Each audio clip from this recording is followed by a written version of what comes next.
that they're changing my voice.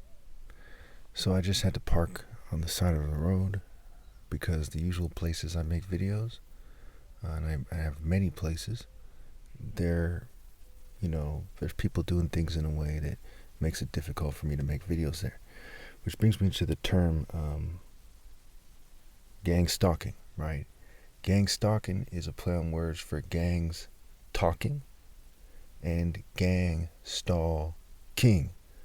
This is this is what's known as an occult cut-up, and we know that CIA cults and governing class people, corporations, they all kind of always promoted the occult, and in recent years it's extreme, right? It's very much pronounced. Their occult activities. We see people looking crazy in the news and so on and so forth.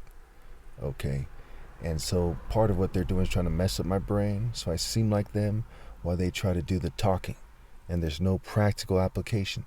Now some of you might say, well, why would they do that? Well, why would anybody be a rocker, heavy metal head, a goth, a gang member with no higher cause? Why would anybody run a train on a chick? Why would anyone be a porn star? People do all kinds of crazy weird things. And I think that one of the answers you have here is that it's part of the psychological operations historically, for them to try to discredit, disrupt, and get people to ridicule people. In my case, it wasn't logical, because if you try to discredit me, it's not going to work. You try to disrupt me, it's just going to work in my favor. I'm going to say, hey, Matthew 5:10, they're persecuting me, right? This is what's needed. And look at all these bootlickers everyone's following who aren't being persecuted, okay? And look at other people being persecuted for the wrong reasons while I'm being persecuted for the right reasons. And if you try to ridicule me, it's not going to work, right? It's like Harry Potter, Frodo Baggins, Chris Rock, Chris Tucker, okay? And, Pee Wee Herman try to make fun of the top martial arts ever possible. That's not going to work, okay? Even if nobody helps me out, it's a walk in the park for me to say, hey, who are you compared to me? And I've said that many times. It's blown up in their faces. But they have orders, and they don't know what to do. If you look at J. Edgar Hoover, he looked like a very confused, out-of-touch person.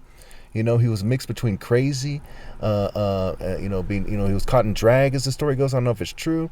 And he was, this crazy and angry kind of control freak homosexual who didn't know what to do. He was fixated on the Black Panthers, and he used them to vent his rage at heterosexual black people in general, because a lot of Black Panthers weren't these big, strong, masculine black guys. They weren't these great martial artists. They were just kind of regular guys, who were, a lot of them were government agents and stuff. They weren't necessarily that impressive as individuals. I mean, look at Bobby Seale, Bobby Hutton, Huey Newton, no offense to anybody, but these weren't like the pinnacle of African martial arts or something. These were just regular guys who were handpicked for their job. And as the story goes, Huey Newton was part Jewish, and that's very suspicious to say the least, right? And again, I'm not racist, but when you see this overwhelming pattern of Jews and crypto Jews and white people and LGBT people constantly, trying to seek excessive admiration like a narcissist typically does, okay, it's part of that pattern. And we see that gang stalking is narcissistic abuse, okay? It's a bunch of crazies who don't know what they're doing, who think that weird things are cool, like freaks, he's even called a freak, right? Control freak and freak, right? Marilyn Manson. Imagine if he was in a suit and didn't look quite as crazy and as weird, and he's a control freak instead, right? It's like that. I mean, these people are narcissists. Some are sociopaths. Some are psychopaths. It's on record that 1 in 5 CEOs are psychopaths. And think about how many of them are just, suffering from delusion and they're sociopaths and narcissists and what have you.